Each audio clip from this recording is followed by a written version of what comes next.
Well, howdy there, folks. James, politicalfriar.com, coming to you again. I got the politics hat on, and so we're going to have a political topic for today's talk. I'm going to talk about Speaker Johnson's trip down to Florida to visit the Don and cover his right flank as negotiations over the budget will continue through until the new year and what he needs from Donald Trump. But before we talk about what I suspect is happening in that meeting, I want to read you a quote that has been unearthed by intrepid reporters going through Speaker Johnson's social media. This comes from 2015. Quote, "The thing about Donald Trump is that he lacks the character and the moral center we desperately need again in the White House. I'm afraid he'll break more things than he fixes." End quote. That was Speaker Johnson's take on Donald Trump in 2015.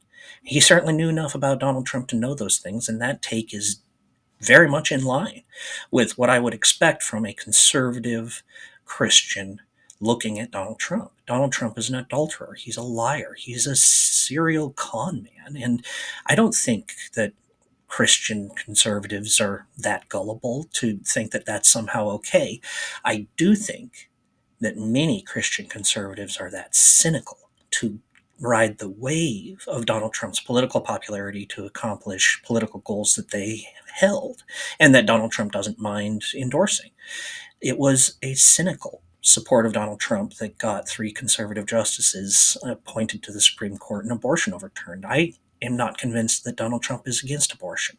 The vast majority of his political comments have been in favor of it.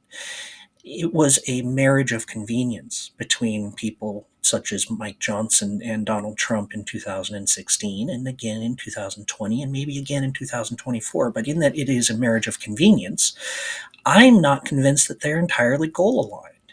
See, Donald Trump's primary and maybe only goal is just ambition. He just wants to gather power unto himself for his own glory. And Speaker Johnson is fine with that as long as that power is exercised in the way that he would like it to be. Now, the institutions themselves are at risk with this type of alliance, but that's something that I guess Speaker Johnson isn't as worried about as maybe I am. So this meeting down in Mar-a-Lago is a negotiation. It's going to be basically Donald Trump demanding that Mike Johnson continue to give unto him more and more and more power and influence. In exchange, Donald Trump will allow the government to function. See, Donald Trump's ultimate trump card, no pun intended, is that he can turn things off. He has enough sycophants in the House to veto the functioning of the government, at least until some kind of moderate coalition coalesces between moderate Democrats and moderate Republicans, and that's just not likely. The House is a deeply partisan institution by design. And so Johnson is there trying to convince Trump to not do that, to go ahead and let the right wing Republicans be outvoted, as they will be, because they aren't a majority. The Republicans who want to burn things down are a tiny minority of the House, and normally they would be ignored, except that tiny minority is energized and then supported by Donald Trump. And Trump's done that mostly because he understands that his power comes from his base.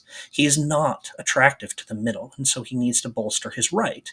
And so his political center is not the center of anything. It's way out on the right. And that is odd for Donald Trump because I don't think he's actually a believer in those policies particularly. I don't actually think Donald Trump's a believer in any particular policy other than his own self-aggrandizement.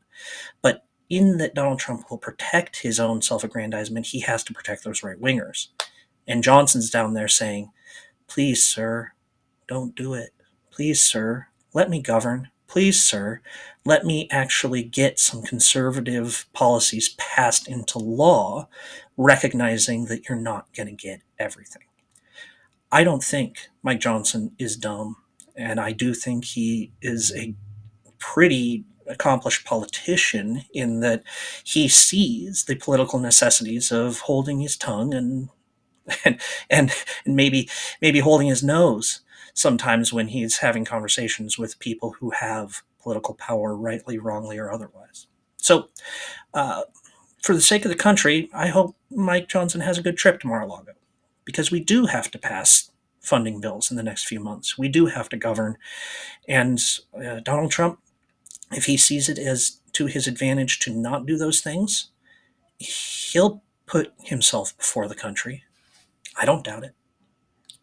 Anyway, it's just a thought. Let me know what you think in the comments down below.